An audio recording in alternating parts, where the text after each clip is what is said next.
হরে কৃষ্ণ। শ্রীমদ্ ভগবদ গীতা বিজ্ঞান যোগ শ্লোক নম্বর 19। বহুনাম জন্মনাম অন্তে জ্ঞানবান মাম প্রপদ্যতে বাসুদেব সর্বমিতি স মহাত্মা সুদুর্লভ।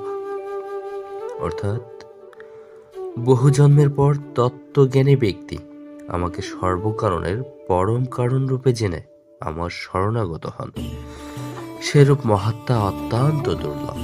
হরে কৃষ্ণ। এখানে শ্লোকের তাৎপর্য,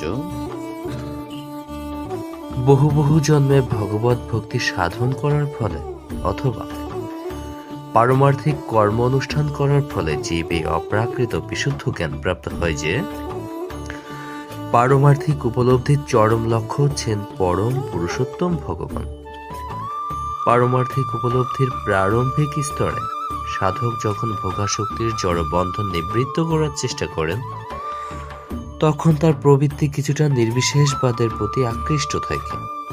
কিন্তু ক্রমে ক্রমে তিনি যখন উন্নতি লাভ করেন, তখন তিনি বুঝতে পারেন যে পারমার্থিক জীবনে অপ্রাকৃত ক্রিয়াকর্ম আছে এবং তাকে বলা হয় ভক্তিযোগ। এটি বুঝতে পেরে তিনি পরম পুরুষোত্তম ভগবান শ্রীকৃষ্ণের প্রতি অনুরক্ত হন এবং তার শ্রী চরণ কমলে আত্মনিবেদন করেন। এই অবস্থায় তিনি বুঝতে পারেন যে ভগবান শ্রীকৃষ্ণের কৃপাই হচ্ছে সর্বসার সর্বস্ব। শ্রীকৃষ্ণই হচ্ছেন সর্বকারণের পরম কারণ এবং এই বিশ্বরাচর তার থেকে স্বাধীন স্বতন্ত্র নয়। তিনি বুঝতে পারেন এই জড়জগৎ চিন্ময় বৈচিত্র্যের বিকৃত প্রতিবিম্ব এবং সবকিছুই পরমেশ্বর ভগবান শ্রীকৃষ্ণের সঙ্গে কোনো না কোনোভাবে সম্বন্ধযুক্ত। তাই তিনি বাসুদেব অথবা শ্রীকৃষ্ণের পরিপ্রেক্ষিতে সবকিছু চিন্তা করেন।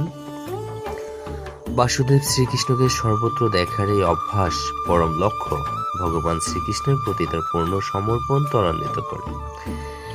এই প্রকার শরণাগত মহাত্মা অত্যন্ত দুর্লভ। এই শ্লোকটি শ্বেতাশ্বতর উপনিষদে 3য় অধ্যায়ে শ্লোক 14 থেকে 15 খুব সুন্দরভাবে ব্যাখ্যা করা হয়েছে। সহস্র শীর্ষ পুরুষ সহস্রাক্ষ সহস্রপাত সভূমিং বিশ্বত বৃহত্ত হত্ত তিষ্ঠদ দশাঙ্গুলম পুরুষ বেদং সর্বং যদভূতম যচ্চ ভব্যম উতামৃতত্ব শেষন্ন যদ্যান্নাতি রহতি।